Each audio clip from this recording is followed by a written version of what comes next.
Everybody, Matt Geary for Geek Pride at EGX 2015, and I'm here with Zach, the community manager for Elite Dangerous.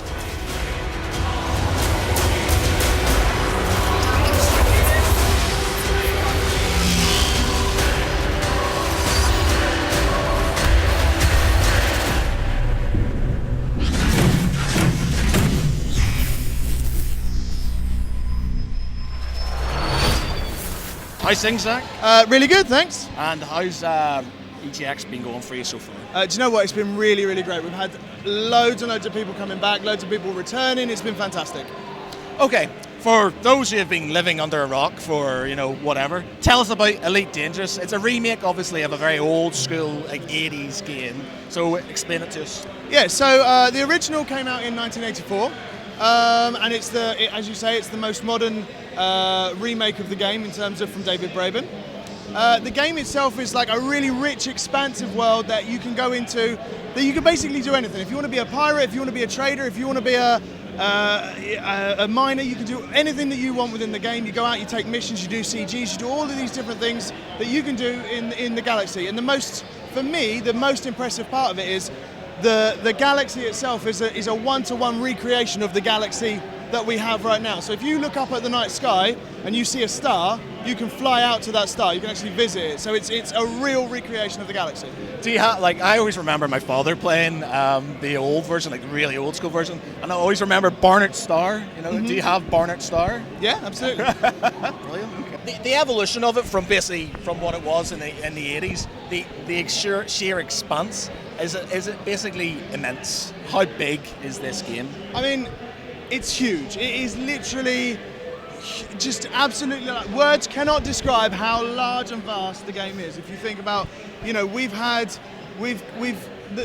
entire galaxy itself, in terms of how much has actually been explored, there's so much. I mean, I can't remember the numbers that we specifically put out recently, but we did what percentage of the galaxy has actually been explored, and it was a tiny fraction within the game already. And you think it's been out for a year already in terms of how much has been explored and been found. There's so much more to do. So it's literally it's as close to infinite as you could possibly imagine. It's really huge. And it's obviously it's a multiplayer game, so yes. So there's people out there to do mischief to you, basically.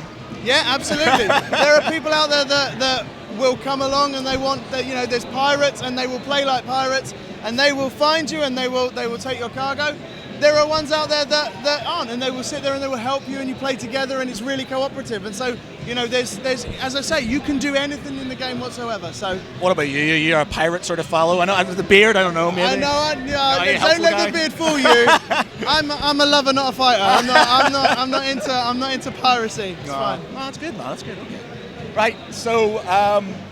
Is there any sort of planned expansions for it or anything coming up afterwards? Yeah, absolutely. So we've announced already that we've got Elite Dangerous Horizons, which is the next season of content. So Elite Dangerous came out and we've had the first season of content. So once it was released, we had loads of different free updates that came within the first year of content.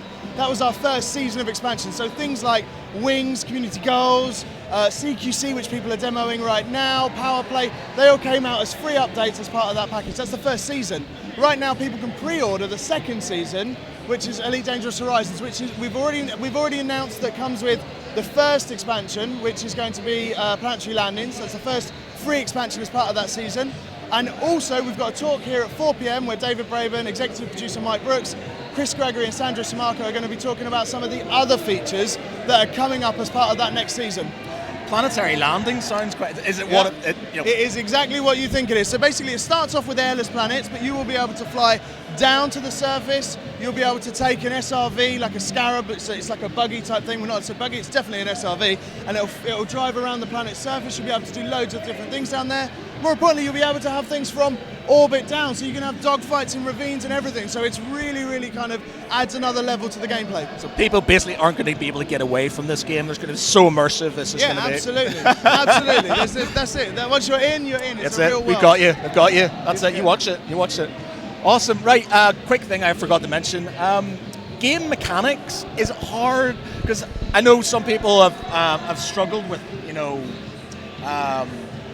flying the spaceships and things like that, is it hard to pick up, or do you think it's, Do you know what? Yeah, I mean, yes, I think honestly that there is a level of complexity to any game that is this rich and this deep. You have to have a level of like being able to completely change your loadout, being able to pick. Like, there's so many different things that you can do that there is that level of it's a real rich simulation as well as a really rich game and universe. However, what we're demoing today is a game called CQC, which is a specific game mode that you literally just jump in and play, and everyone that comes up, all of these guys, probably 90% of them haven't played the game before, and they're all straight in and playing, and it's a really, really fast-paced deathmatch arena. So there's elements of both in there. You can get in and you can play in terms of within CQC. So it's basically, so this is like for the novices, and then if you want to build up, you can play this sort of. I would not say this for the novices. What I would say is a really easy entrance into it. However, there's a huge amount of skill and expertise that you can have if you really want to kind of, get competitive at it and you want to be in the top ranks, and there's a real level of skill and competitive nature to that game as well. So basically this CQC, did you say? CQC, that's correct. So CQC is basically like the equivalent of like your death matches in the first person shooters. You're in there just blasting each other. Yeah, basically you have like a space station in the middle, and you can fly through the space station. It's got like different tunnels and asteroid fields around, so you've got plenty of kind of cover that you can fly around. And then you'll have, there's a few different game modes: capture the flag, team deathmatch, etc. But basically, let's say deathmatch, for example, you're all pit against each other and you're all going in, and it's basically, it's really, really fast paced. If you die, you spawn straight back in again. So basically, if you want to get into the action, this is the mode for you. Basically, yeah, absolutely. If you want to start off slower, get into the game, learn the controls. Yeah, I mean, they both two completely different ways of playing. One is a really rich simulation, and one is a fast-paced action game. I think that's pretty cool. I think that's a really good idea that you've got different modes to cater to different types of gamers and stuff. So, brilliant. I'm looking forward to it. I've had a little go at it. Yep. I sucked ball. I was really bad at it, but okay. I'm sure it'll get better as time goes on. Get you back round. Let's have you another go. We'll have you at Elite. Yeah, it'll be easy. Mate, it has been an absolute pleasure. Thank you very much. You. Good luck. Thank you very much. See you soon.